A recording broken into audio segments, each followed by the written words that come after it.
tous et bienvenue dans cette nouvelle vidéo. Alors aujourd'hui on se retrouve pour une nouvelle vidéo recette et cette fois-ci on va réaliser la focaccia. J'espère que je le prononce bien, je m'excuse déjà par avance si ce n'est pas le cas. Celle-ci va être réalisée aux tomates cerises et aux herbes de Provence. C'est une recette que j'ai trouvée sur le blog de Cuisine Addict. J'avais encore jamais essayé, donc du coup je me suis lancée pour un apéro et ben on n'a pas été déçus. Comme d'habitude, avant de commencer cette vidéo, je vous invite à liker et à vous abonner à la chaîne si ce n'est pas encore fait, à commenter en dessous de la vidéo, ça fait toujours plaisir. Et maintenant je vous laisse avec la recette.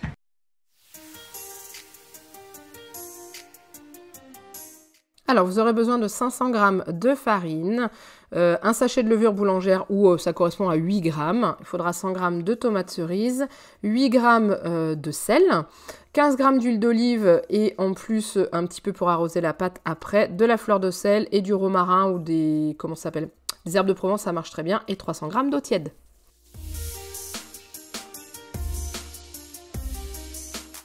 Alors pour commencer, vous allez verser l'eau tiède dans la cuve du robot et y ajouter directement la levure.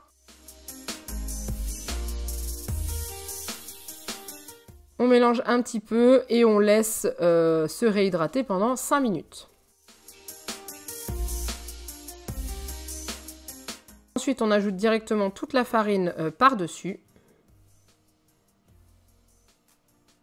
l'huile d'olive et le sel. On met sur le robot avec le crochet à pétrir. Et on va mélanger la pâte jusqu'à ce que ça forme une espèce de boule. Et une fois que la boule est faite, pendant 2 minutes à vitesse 1 et ensuite vous passez à vitesse 2 jusqu'à obtenir une boule lisse qui se décroche des parois. Elle reste un peu collante, mais c'est tout à fait normal. Vous verrez qu'après elle ne le sera plus. On forme une boule et ensuite on va laisser pousser pendant 20 minutes à l'abri d'un torchon. Au bout de 20 minutes, on va placer la pâte sur un tapis en silicone ou du papier sulfurisé, suivant ce que vous avez. On va l'aplatir avec un rouleau à pâtisserie à une épaisseur d'environ 2 cm. Ensuite, on laisse lever à nouveau pendant 20 minutes. Au bout de 20 minutes, on va faire des trous avec notre doigt dans la pâte. Donc on les fait de manière assez jolie pour que ça ait un rendu qui est plutôt sympa. Et on verse un petit peu d'huile d'olive dessus. Donc il faut qu'il y en ait dans tous les trous et partout sur la surface de votre pain. Donc on n'hésite pas à d'étaler avec les doigts, ou si vous ne voulez pas mettre les doigts, vous pouvez prendre un pinceau, ça marche très bien. Et on laisse pousser à nouveau pendant 20 minutes. Au bout de 20 minutes, on prend les tomates cerises, on les coupe en deux et on les enfonce dans la pâte entre les trous.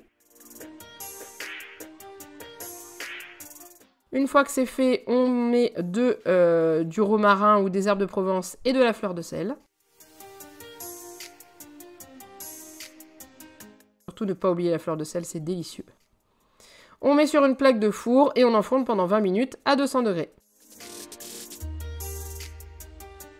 Voilà ce que ça donne. On a un pain qui est bien cuit, légèrement doré et qui sent, vous imaginez même pas à quel point ça sent bon. Maintenant, il n'y a plus qu'à le servir, idéalement à l'apéritif, un petit peu réchauffé. Ça marche très très bien avec de la tapenade d'olive noire ou d'olive verte, c'est vraiment délicieux. Ou juste tout simplement comme ça, un vrai régal.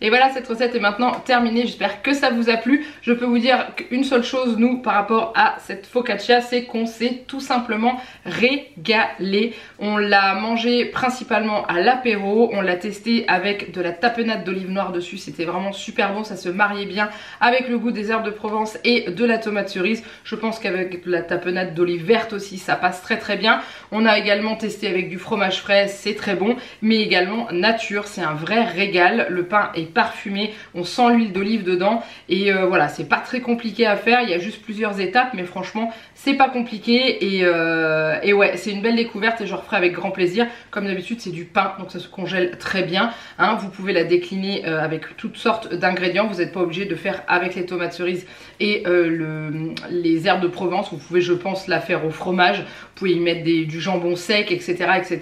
Enfin voilà, n'hésitez pas à me dire si jamais vous l'avez déjà réalisé ou si vous comptez essayer de la faire, me taguer sur les réseaux sociaux si vous voulez que je vois ce que ça donne, ou me rejoindre sur le Discord et le partager dans le salon Miam Miam où on parle énormément parce qu'on aime la bouffe.